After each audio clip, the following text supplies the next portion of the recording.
Kalau benda menurut saya tidak ada, hanya pas ditutup ini apa lantainya ditutup karpet, tapi setelah karpetnya dibuka ternyata ada lubang kecil. Ya. Itu lubang kecil kegunaan untuk apa juga kurang tahu. Ya. Ya sekitar ukuran 30 berbentuk kotak, kedalaman sekitar 15 sampai 20 cm, panjang lebar sekitar 30 lah, 40 40 cm. Sekitar itu.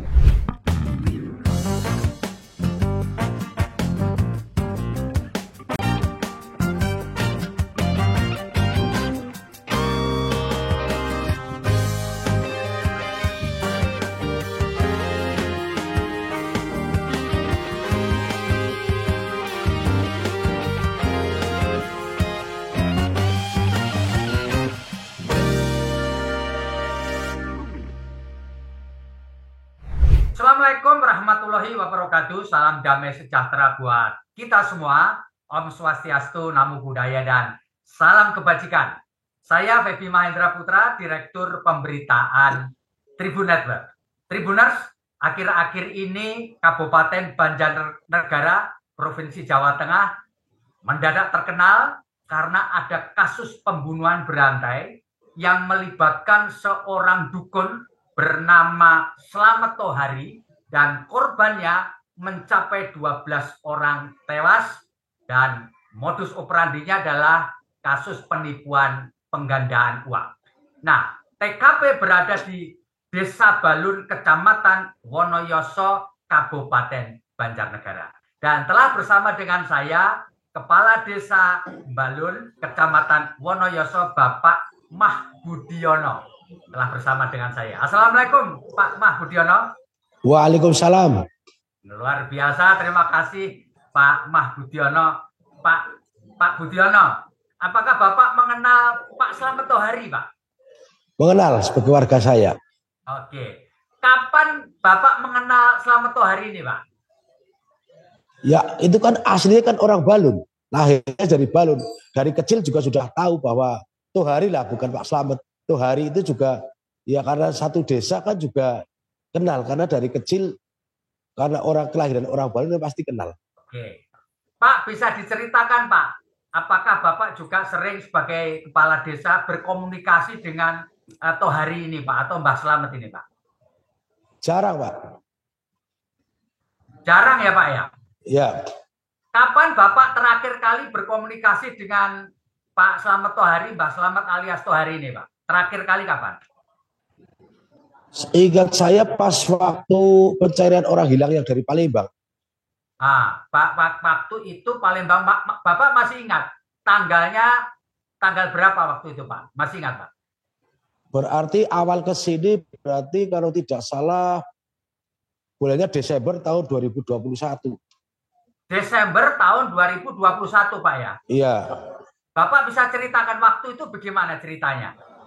Ceritanya kan gini, dari keluarga korban, istri korban Pak Mulyadi dari Palembang sama keluarga kan datang ke tempat saya, menemui saya di rumah, menceritakan bahwa suaminya sudah beberapa bulan tidak pulang, dan juga dengan petunjuk apa ini juga pakai GPS apa map yang sudah dibuat sama istrinya, betul berarti petunjuknya posisinya ada di Balun kan seperti itu, dan juga tempatnya ke rumahnya Pak Tohari. Dan juga saya dan juga Pak Kadus ikut ke sana menemani dan juga untuk klarifikasi kebenarannya. Apakah betul apa tidak suaminya di sini seperti itu. Nah, pada waktu Bapak menemani keluarga dari Palembang itu, apa yang disampaikan oleh Mbah Slamet alias Tohari ini Pak? Pak Tohari menyampaikan bahwa Pak Mulyadi itu yang dari Palembang katanya sudah pulang beberapa bulan yang lalu. Dan juga sudah pamitan dan juga sudah pulang, sudah tidak ada di situ. Alasannya seperti itu. Ya, dan pada waktu itu Pak, diceritakan nggak keluarga ini dari Palembang ini, apa hubungan keluarganya dengan Pak Tohari ini, apa hubungannya? Mengapa pergi ke tempatnya Pak Tohari Pak? Itu belum sampai cerita jauh. Kita sebatas menanyakan keberadaannya saja, terus Pak Toharinya pergi. Oh, pergi. Katanya ya kita juga bareng dengan perangkatnya sama keluarganya yang ada di Palembang. Pak Tohari izin saya tak ambil HP yang satunya di tempat rumah ibunya yang ada di ya agak jauh dari tempat kediamannya, terus menyampaikan yang di situ ada yang nomor kontaknya Pak Mulyadi. Kan kami keluarga korban juga percaya. Nah setelah itu ternyata Pak Tuhari dan kita tunggu sampai lama ternyata tidak kunjung hadir juga. Oh, jadi ketika dia pamit untuk ngambil handphone berikutnya, ternyata dia nggak balik-balik gitu Pak ya? Iya, iya. Nah, lalu apa yang kemudian terjadi Pak pada waktu itu? Waktu itu terus pihak keluarga langsung lapor ke Polsek. Ya. Ya langsung ke Polsek dan kita bareng-bareng sesuai dengan petunjuk dari apa ya HP-nya Pak Mulyadi tidak aktif di titik mana, kan kita mendapat petunjuk itu, kita cari di daerah itu ternyata tidak ada tanda-tanda yang mencurigakan. Berarti kita juga cari nyisir juga teman-teman perangkat juga dari Polsek, kita mencoba barangkali ada galian-galian yang mencurigakan di daerah titik HP itu non aktif pada waktu itu. Tapi hasilnya nihil ya pada waktu itu Pak ya? Ya nihil, tidak ada hasil. Ya. Lalu berikutnya Pak, setelah nihil, apa yang kemudian Bapak ketahui setelah 2 tahun lalu nihil dari keluarga? Terus ini keluarga korban kan juga datang lagi. Ya. Sebulan datang lagi pihak keluarga korban juga bareng-bareng, kita juga ngobrol, kalau tidak salah kalau tidak pakai HP saya, pakai HP-nya keluarganya, karena diberi nomornya untuk komunikasi sama Pak Tuhari, suruh tenang saja keluarga, nanti Pak Mul akan pulang seperti itu. Tapi Pak Tuhari tidak bisa ditemui, hanya ngobrol melalui HP. Ya. Pak, ketika kemudian terungkap berkat komunikasi atau informasi dari keluarga korban yang di Sukabumi, Pak Budiono tahu nggak cerita mengenai keluarga hilang yang dari Sukabumi itu Pak? Tidak tahu karena juga saya dapat informasi kan setelah pengambilan jenazah. Oke. Pengambilan jenazah, terus pas itu juga warga menyampaikan ada penemuan mayat di sebelah desa, itu kan juga agak jauh sebenarnya dari desa, sekitar hampir 2 kilo dari tempat itu penemuan jenazah itu. Nah, waktu penemuan jenazah itu Pak, yang pertama, apakah Bapak juga melihat ke lokasi temuan jenazah itu Pak? Terlambat, saya juga setelah mendengar, saya datang ke situ, tapi jenazah sudah dibawa ke tim dari kepolisian, sudah dibawa ke RSUD. Ya, Pak, apakah setelah terungkapnya kasus ini, Bapak sempat berkomunikasi dengan Pak Tohari, Pak? Tidak. Oh, jadi sampai sekarang tidak pernah berkomunikasi? Iya, tidak. Ya, Pak, kalau boleh saya tahu, Bapak kan tadi mengatakan bahwa Pak Tohari itu memang hidupnya dari kecil di Balun, Bapak juga sudah lama jadi lurah di Balun. Apa kesan yang Pak Kepala Desa tangkap dari seorang Tohari ini, Pak? Yang pernah dilakukan. Ya, Pak Tohari kan juga. Kesan apa yang Bapak tangkap, orangnya kayak apa gitu, Pak, maksud saya? Orangnya kan ginilah, Pak Tohari kan juga di situ kelihatannya mempunyai pekerjaan itu juga kurang begitu jelas. Artinya walaupun pernah dagang bakul sayur juga hanya sebentar, terus ganti dengan profesi-profesi yang sebenarnya kami ini juga tidak mengetahui secara pastinya, karena Pak Tohari ini jarang sebenarnya jarang menempat di rumah, sering merantunya, tapi dalam beberapa bulan nanti balik lagi kembali, beberapa hari nanti juga merantau lagi, seperti itu yang sering dilakukan oleh Pak Tohari. Saya juga teman yang biasa untuk juga temannya Pak Tohari ini juga. Halo Pak, lanjut Pak, lanjut. Ya, halo. Ya, lanjutkan Pak. Ya, kan juga Pak Tohari kan juga banyak temannya dari luar. Artinya dengan bergaul dengan masyarakat sekitarnya pun juga kurang komunikasi lah, ini seperti itu. Pak, apakah Bapak tahu bahwa Pak Tohari ini juga menjalankan praktek sebagai dukun, Pak? Tahu setelah ada laporan dari orang Pekalongan. Jadi taunya yang cerita bagaimana itu, Pak? Ceritanya bagaimana tahu bahwa Pak Tohari itu sebenarnya berprofesi sebagai dukun itu Bapak taunya bagaimana ceritanya? Orang Pekalongan datang ke tempat saya menyampaikan bahwa telah datang ke tempatnya Pak Tohari dengan cara ritual, uangnya diserahkan apa dengan cara apalah, sejelas nanti akan dijanjikan nanti uangnya akan berlipat ganda. Ternyata sudah beberapa bulan dengan janjinya ternyata tidak apa yang dijanjikan ternyata tidak berhasil seperti itu. Nah, orangnya datang ke tempat saya untuk klarifikasi dan juga saya setelah orang Pekalongan datang ke tempat saya dan juga orang Pekalongan juga menemui Pak Tri, ternyata Pak Tohari tidak ada dan juga saya datang ke sana pun juga tidak menemui Pak Toharinya. Nah, ini juga sudah menyimpulkan bahwa ini adalah dari salah satu korban bahwa Pak Tohari telah melakukan hal-hal semacam itu dengan cara ritual penggandaan uang. Tapi dengan yang Palembang kan kita tidak tahu bahwa Pak Mulyadi ini di situ dengan sistem penggandaan uang apa tahu data itu seperti apa karena yang dicari kan tidak ditemukan. Ya. Pak Budiono, sejak kapan Pak Budiono mengetahui bahwa Pak Tohari ini berpraktek sebagai dukun, Pak? Berarti sejak ada pelaporan dari warga Pekalongan. Ya, pada waktu itu cerita yang Bapak terima apa? Pernah datang ke tempatnya Pak Tohari ya dengan dengan kesana membawa mahar lah berapa saya juga agak lupa. Terus setelah itu juga beberapa bulan karena dengan jika nanti uang ini akan berlipat ganda ternyata tidak berhasil. Ini kan juga nagih janji apa yang telah disampaikan oleh Pak Tohari itu sendiri. Kami ke sana tidak ketemu orangnya, terus datang ke tempat saya, menemui saya, apa yang dilakukan oleh Pak Tohari ini disampaikan bahwa udah dengan cara ritual ini kalau tidak salah 3 atau 2 kali dengan memberikan uang itu seperti itu.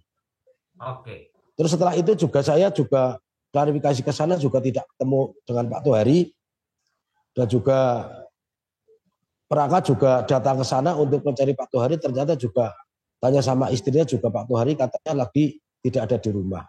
Dan yang melalui saya untuk pengaduan Pak Tohari menjadi penggandaan uang dan juga korban kena tipu itu dengan saya 1 kali dan yang lainnya dengan perangkat saya. Ada yang ke Pak Kadusnya, yang Pak Kadus juga datang ke Pak Kadus ada dari beberapa daerah ke tempatnya Pak Kadus. Kalau misalnya datang ke tempatnya saya tidak di rumah, terus datangnya ke Pak Kadus atau ke salah satu perangkat yang ada untuk menyampaikan dan juga perangkat itu untuk menemani datang ke rumahnya Pak Tohari.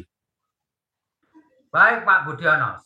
Pak Budiono, apakah setelah terungkap kasus ini Bapak sempat berkomunikasi dengan keluarganya Tohari, Pak? Istrinya atau keluarga yang lain, Pak? Ya, Pak. Kemarin juga ketemu sama istrinya Pak Tohari. Ya. Terus apa yang dibicarakan, Pak? Saya sampaikan apa yang telah dilaksanakan oleh suaminya, tapi istrinya jawabannya tidak tahu seperti itu. Ya. Pak, bisa diceritakan sebenarnya Pak Tohari ini keluarganya itu siapa saja, Pak? Apakah cuma dia bersama istrinya atau dengan anaknya atau dengan ibunya atau dengan keluarga yang lain, Pak? Kalau Pak Tohari dalam satu rumah ini sama istrinya dan juga anak yang kecil. Ya, cuma itu doang, Pak. SD. Bertiga sama anak SD ya. Nah, kalau menurut Bapak, pengetahuan Bapak, istrinya tadi kan mengatakan tidak tahu begitu ya Pak ya terkait dengan apa yang dilakukan oleh suaminya. Apakah istrinya tahu juga bahwa ada banyak tamu yang datang dari luar kota ke rumah Pak Tohari ini, Pak? Tetap tahu lah, orang dalam satu rumah pasti ada tamu ke situ tetap tahu. Dan juga kemarin juga sering minum pada tamu, menjamu tamunya lah seperti itu. Ya, Pak, kalau sepengetahuan Pak Budiono, apakah tempat penguburan dari jenazah-jenazah korban itu memang tanah miliknya Pak Tohari, Pak? Oh, milik itu milik ya? Ibunya. orang tuanya. Dan saat ini lahan ini masih dikelola oleh orang tuanya dan juga oleh bapak sambungnya Pak Tohari. Oke, jadi tanah itu milik ibunya Tohari dan sekarang masih dikerjakan bersama ayah sambungnya, ya. Dan jaraknya dengan rumahnya Tohari berapa jauh itu, Pak? Ya sekitar 2 kiloan. Oh, 2 kilo ya, tapi masih di dalam wilayah Desa Balun ya, Pak? Ya. Ya. Pak, apakah dengan peristiwa ini Bapak dimintai laporan juga kepada kepala daerah, Pak? Bupati atau camat begitu, Pak? Gimana? Kan ini ada kasus pembunuhan ini di wilayah kerja Bapak di Desa Balun. Apakah Bapak juga dimintai laporan untuk kepentingan ini oleh camat atau Bupati Banjarnegara, Pak? Ya sementara kan ini untuk identifikasi korban dulu. Berarti kan kita juga dari camat juga sering ke sini. Tadi juga dari Pak Sekjam dan Bu Camat dan juga pemerintah ini kan juga secara ini sih belum, tapi kita juga dengan adanya jumlah korban kita juga menyampaikan secara lisan.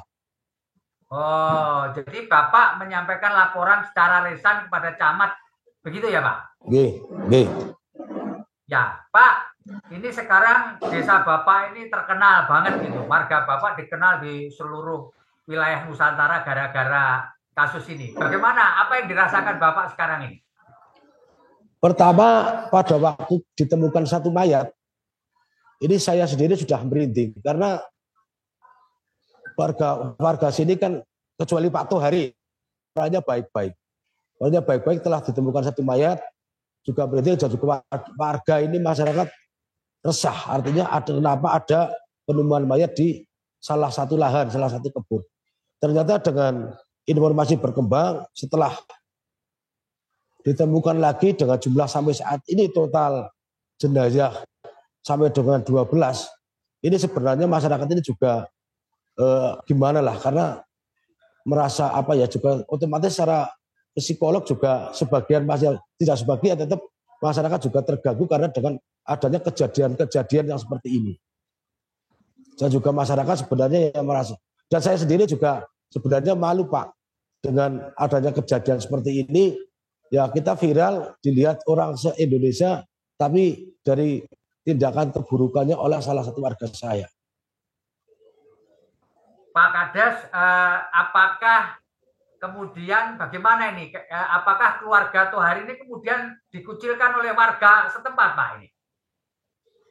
Ya karena biasanya kan keluarga Tohari kan memang sering. Walaupun belum ada kejadian seperti ini pun orangnya kan juga menyendiri, juga jarang bertemu, bergaul warga masyarakat Tarung. Ini juga tahu banget masyarakat nanti ke depannya seperti apa setelah kejadian yang seperti ini. Ya, Pak, apakah sepanjang ini ada keluhan-keluhan yang Bapak terima dari warga di Desa Balun, terutama warga-warga yang tinggal di sekitar rumah keluarga Tohari, Pak? Tidak ada. Oh, tidak ada ya. Jadi tidak ada keluhan, tidak ada laporan ya. Jadi selama ini warga di sekitar rumah keluarga Tohari itu biasa-biasa saja gitu ya Pak, sebelum terungkap adanya kasus pembunuhan. Biasa saja, iya.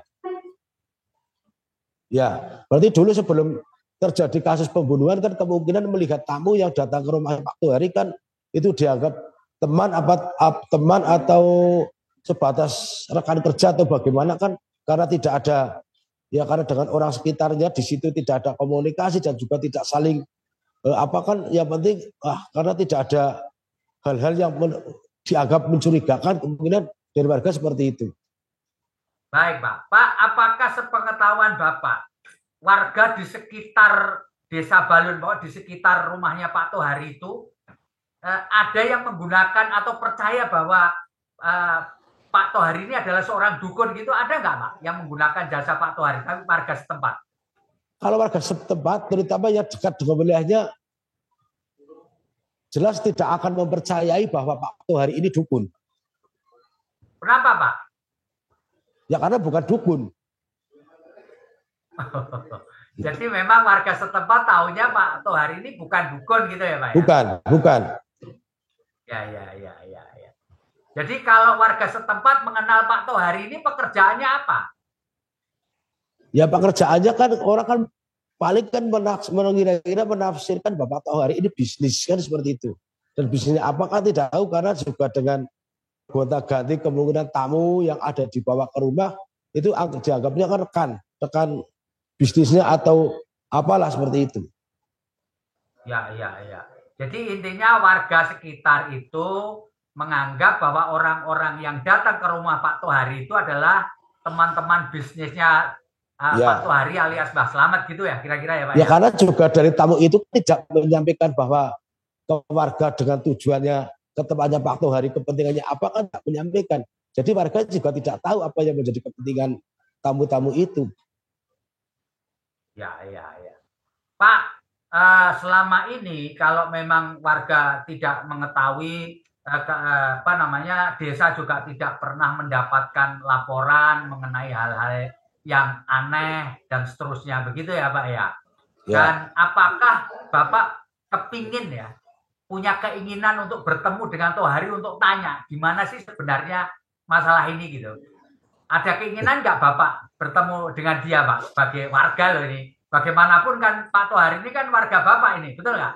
Ya paling setelah ini selesai juga kami juga ya dengan teman-teman perangkat karena juga sudah yang merasa ini juga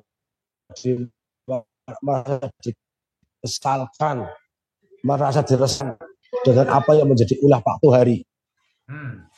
Ya, jadi ada keinginan ya Pak untuk bertemu dengan dia gitu di tahanan atau di sel gitu, ada keinginan kah? Sebenarnya sih untuk keinginan tidak terlalu jadi tidak terlalu ingin ketemu, tapi ya misalnya besok lama lah setelah proses ini selesai. Ya paling tidak ya karena warga saya juga telah melakukan kesalahan yang seperti ini seperti. Pak, apakah selama ini Bapak diminta keterangan oleh penyidik kepolisian, Pak? Pak Budiono sempat dimintai keterangan oleh polisi nggak, Pak? Hari pertama kan pengambilan jenazah sudah diambil dari tim kepolisian yang hari Sabtu waktunya sore dan sampai dengan malam, dan juga berikutnya saya juga dari tim penyidik dengan Pak Kadusnya bareng-bareng melakukan penggeledahan ke rumahnya Pak Tohari, melihat untuk kita juga menyaksikan apa yang menjadi penguat sebagai data dukung kemungkinan dari kepolisian yang untuk diamankan. Saya dengan Pak Kadus mendampingi pada proses pemeriksaan di rumahnya Pak Tohari. Ya. Pak, ketika Anda mendampingi penggeledahan di rumah Pak Tohari ini, yang Anda lihat di situ itu apa aja, Pak? Yang dilihat cuma ada yang pertama masuk ke dalam rumah, ke kamarnya Pak Tohari, ada uang 2.000-an, uang pecahan 2.000-an, terus alat penghitung uang, mesin penghitung uang, terus juga masuk ke tempat ritual, kita bareng-bareng dengan kepolisian juga di situ. Ya hanya ruangan biasa tapi lubang sedikit ditutup karpet. Ya. Itu di ruang ritual itu ada benda apa saja Pak di ruang ritual Pak? Kalau benda menurut saya tidak ada, hanya pas ditutup ini lantainya ditutup karpet, tapi setelah karpetnya dibuka ternyata ada lubang kecil. Ya. Itu lubang kecil kegunaan untuk apa juga kurang tahu. Ya. Ya sekitar ukuran 30 berbentuk kotak, kedalaman sekitar 15 sampai 20 cm, panjang lebar sekitar 30 lah, 40 40 cm. Sekitar itu. Cuma tidak diketahui fungsinya untuk apa ya Pak ya? Tanya kepada istrinya, ini untuk apa lubang ini? Istrinya juga menjawab ini tidak tahu karena pada proses ritual istrinya katanya mengantar hanya sampai di depan pintu saja. Oke, hanya di depan pintu saja. Pak, apakah ketika Bapak ikut masuk ke rumah Pak Tohari itu, apakah ditemukan racun, Pak, di situ, Pak? Sisa racun, potas? Tidak ada, tidak ada. Kata Pak Polisi tidak ada. Tidak ada ya, Pak ya. Nah, apakah di rumah itu juga ditemukan cangkul yang dipakai untuk menggali, Pak? Di rumah tidak ada, Pak ya. Di rumah tidak ada, tapi kemarin juga saya dapat kabar dari kepolisian itu juga sudah ada di lahan atau gimana cangkul itu. Ya, ya. Persisnya kurang tahu ini terkait dengan apa yang ada di ini rumah. Dan juga waktu itu saya Pak dari pihak kepolisian menanyakan bahwa dulu sama istrinya untuk menanyakan cangkul, tapi istrinya mengatakan tidak punya cangkul dan jika tidak ada di rumah cangkul itu. Baik, Pak Kades, apakah ada rencana untuk melakukan satu pengajian kayak istighosah kayak atau apapun untuk mengembalikan situasi di Desa Balun supaya kembali normal, Pak, setelah ditemukan 12 jenazah ini, Pak? Iya, iya. Itu rencananya nanti malam Jumat ini juga akan kita laksanakan secara kecil-kecilan, kita mengadakan pengajian di kantor desa. Dan nanti juga besok kita akan melakukan doa bersama di Makassar, masjid desa. Ya. Tujuannya apa kira-kira, Pak? Dan itu, juga Pak, akan melakukan goib. Ini sudah direncanakan. Gimana? Tujuannya apa? Tujuannya, Halo? Pak? Halo? Gimana? Tujuan melakukan pengajian istighosah ini apa, Pak? Yang pertama ini juga kita mendoakan para jenazah, para korban yang sudah meninggal dunia. Walaupun kita sebenarnya tidak kenal orang mana, tapi kita berdoa supaya arwah-arwahnya tenang dan juga diterima lah. Intinya amalnya diterima dan juga harapannya orang Balun ini juga kembali normal aktivitasnya, jangan biar tidak ini rasa ketakutan dan cemas seperti itu. Oke. Baik, Pak Mahbudiono, terima kasih atas ngobrol kita dalam kesempatan hari ini. Kita berharap warga Desa Balun, Kecamatan Wonoyoso, Kabupaten Banjarnegara bisa kembali hidup normal meskipun ada satu warganya yang terlibat dalam kasus pembunuhan berantai. Sekali lagi, terima kasih atas ngobrol kita. Saya Fabi Mahendra Putra, pamit undur diri. Assalamualaikum warahmatullahi wabarakatuh. Salam damai sejahtera buat kita semua. Om Santi Santi Om. Namo Buddhaya, salam kebajikan dan jangan lupa tetap menjaga kesehatan. Waalaikumsalam warahmatullahi wabarakatuh.